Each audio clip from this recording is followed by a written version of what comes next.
Climate change. It's coming for you whether you like it or not. I don't have anything else. I love the idea for you just to be like, and now you talk. Clearly that was your cue, everyone else. All right. So, in an attempt to do anything but address the root cause of global warming, some want to try dimming the sun's rays to cool the planet. Other scientists say, don't do that, dumbass.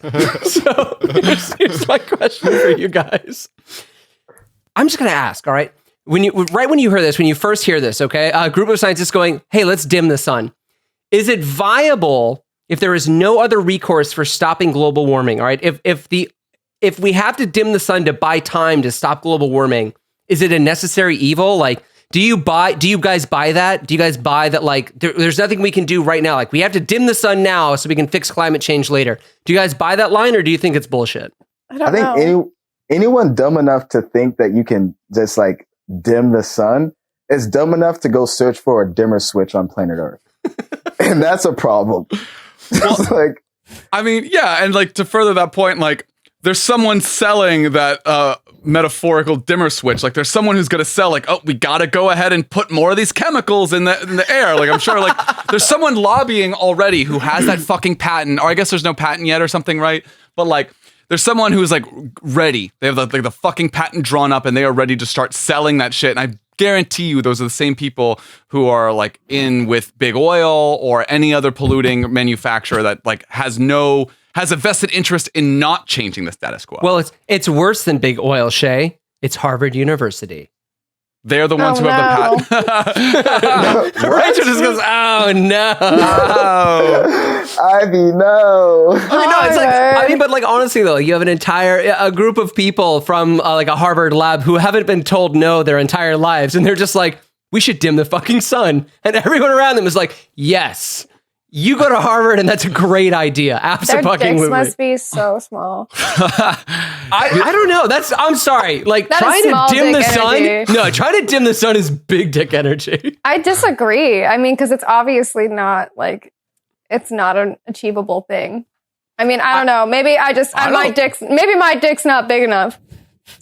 I'm sure we could fuck up our own, because so the way they're talking about dimming the sun is like putting a bunch of like deflective sulfur in the atmosphere. So it's basically just further polluting the atmosphere with chemicals that impede the sun's radiation from coming through. I've got more. Yeah, I've got more info on that. So like at Touche's point, that's the idea. Spray a bunch of particles into the stratosphere, and they will cool the planet by reflecting some of the sun's rays back into space. So this might change your mind. When Mount Pinatubo erupted, I don't know if that's how you pronounce it, erupted in 1991, it injected 20 million tons of sulfur dioxide into the stratosphere. It created a haze of sulfide particles that cooled the planet by 0.5 degrees Celsius for about 18 months. Earth's average temperature returned to what it was before the arrival of the steam engine. Does that make you go, huh? Yeah. That's a thought. Just like, I'm listening. All right. Oh, a grower, not a shower.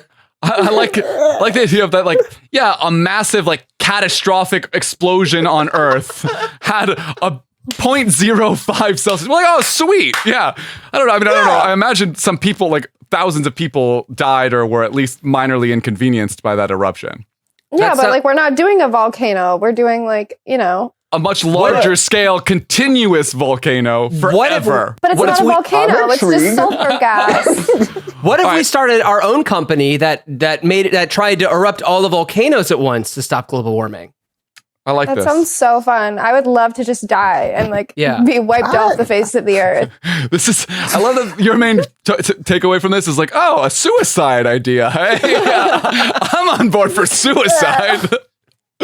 I really like the idea of like putting a dimmer switch in Antarctica. I feel like we should really look into that, huh?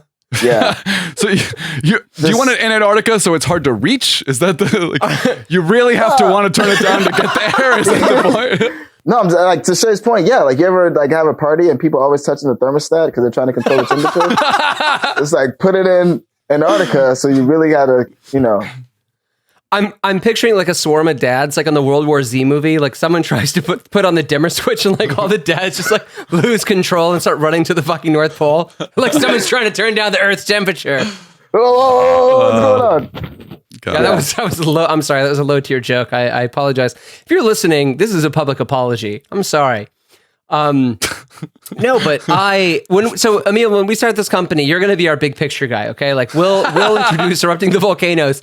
And if people don't like that, we'll roll you out to be like, picture this. Picture a this. dimmer switch. You all have one. You're comfortable. You know how to use it. You know how it works. Just turn the dimmer up a little bit. Or down. Turn the dimmer down. Wait. Dim up. More dim. You turn the dimmer up. I'm glad we worked out all the kinks so early on. That's going to make this process a lot easier going forward. All right. Let me give you guys some pros and cons and see if this, twists your arm at all. One of the pros, cooler temperatures and more scattered light could promote the growth of forests and other ecosystems, locking more carbon away. A con, crops would benefit from reduced heat stress, but lower levels of direct sunlight could hamper their growth. A pro, without action on greenhouse gases, the oceans could continue to absorb carbon dioxide and grow more acidic. Con, dimmer skies could shift global precipitation patterns, pulling water resources from some areas, which I think they just mean droughts. I think that's a really fancy way of saying there's more droughts. Dude, this is the plot of The Matrix with just the cause and effect slightly changed. Like, instead of the machines blocking out the sun, in this case, we block out the sun. The machines are like, shit, I needed that for all of my renewable energy. Guess we'll use the humans now. Oh, yeah, it never occurred to me that the Matrix was on Earth. I never put those two together. Where did you think it was, Emil? Well, like when I saw the humans in the machines, I was like, oh, I wonder where that is. Space. It's in space. Okay, all right. Definitely in space. But I kind of want to dig into that more, actually. Did you think it was a video game? Like, what did you think? Yeah, so the machines were part of their world, and the humans had like a cave, and that's where they lived. And where do you think the cave was? Is this like an adolescent storybook? Not on Earth. It was not on Earth. All right. Well, you're right. In the movie, they were in a cave, and they were not on Earth because they were in a cave. So they were in Earth. So there you go. All right, Ian, take us away. So here's my question. Knowing what you know now about some of the pros and cons, I mean, but we all know what the cons of climate change are too, right? It's like the cons are also just like we all die. So I mean, I guess that's my question. Like, I've given you some more information. Like, yeah, this is like a team at Harvard that's like, yeah, we're so excited about putting fucking volcano ash in the atmosphere. It's going to be great. Everyone's going to love it. Do you guys buy this? Do you guys buy this line of like, the scientists are right and we only have like 7 years left to solve this issue? I mean, do you see climate change being fixed in 7 years? Like, I mean, that depends on if they want to reduce their fucking emissions. It's the rich people who are probably paying Harvard to say this.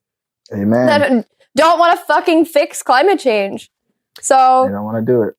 Now that I hear myself say it, like I honestly think that it just even putting it out there gives people the just even saying that feels so damaging. Like, well, I mean, I don't think we can fix it in 7 years, so we might as well give it a shot. Like, I think we should all do something totally fucking experimental and potentially fucking dangerous and something that could destroy the entire planet. Dude, this feels exactly like the plot of Don't Look Up. I mean, even more it does. Yeah, they're just like, oh, well, we could stop the asteroid, or we could try and profit off of it. And I literally think, there will be a patent, and there will be companies that produce the sulfur chemicals that have to go in. Oh my God! It'll be a profit-making thing for a few, and they would never be able to stop, because once you start it, if you don't also stop the pollution, then as soon as the sulfur goes away, the carbon is there in fuller force than it was before. It's like crack, you know, like you get your first taste and you're like, I can't stop now. I need more wine. Is that cocaine or crack? I always get those two confused. And some crack. They're similar, right? It's like baking soda is like the difference. But you cook it. I've never done. Though, I know how to make crack. Oh God. I think like the bigger, more serious question that I ask myself is like, are we too far gone? Like, are we accepting the fact that we're too far gone? Like, this is a solution, but are we at the point where it's like solutions with consequences? And Maybe if that's the case, yeah, maybe ecologically, no, but like mentally, we are so past, too far gone. Just, again, like just the sheer fact that like people are like, okay, it's time to start thinking of plan B. Like plan A, I don't know. Plan A doesn't strike me as that hard. Yeah. Like, plan A does not strike me as that hard. It's just like, hey, like get off. I mean, I don't know. Like also at the same time, like easier said than done. Like at the end of the day, like we're a global oil economy. Like oil is literally what makes the world go round. So it's like the idea that we could just like, I don't know, grind the gears of the gigantic machine to a halt is like a little daunting. And like, I'm not surprised that people are thinking of plan Bs, but I also think that plan B is probably being bankrolled by like the fucking Koch brothers. And I think Shay is absolutely right. And I think that the coronavirus is a perfect, what was I gonna, what's the word? Anyway, I think coronavirus is like a perfect example of how companies would like rely on their patents to essentially like fuck over other countries. Like, are you going to have to get like a subscription service or something? Like, oh, Australia didn't pay their fucking sulfur fee this year, so they don't get any. Super fucking hot in Australia. They don't get any Fuck sun you. dust. Yeah, and it's just like sun dust. I want to smoke that. That's what I want to smoke. That's what Tucker Carlson smoking, some sun dust. You know, there's like a part of this that's like so deeply infuriating too, because you're like, the rich got richer at the expense of all of us. And like, you know, like we had so many, and the rich and like the right, you know, and like I get like so fucking pissed at the idea that like to fix it, we can just pay them more. Like they created the fucking problem, and now we're just like, no, here you go, here's more so that you can keep us all from dying. At a certain point, like this is like some black pill doomer shit, but like I'm like, I don't fucking care. No, just like let's all die. If you die too, I'm fine with it.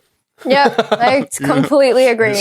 that is some black pill shit, man. You're like, you know, I love it. no one gets any sulfur. No one gets any volcano ash in the stratosphere. All right, no one gets anything. We all just die in the climate apocalypse. I honestly like fuck it, man. Like let the animals live a little bit. You know, gone is the Anthropocene. Let fucking dolphins take over. Whatever's next. You know. But I think that's the problem. I think if the oceans get any more acidic, they're gone too, man. They're toast. Yeah, I don't know. How about soggy toast?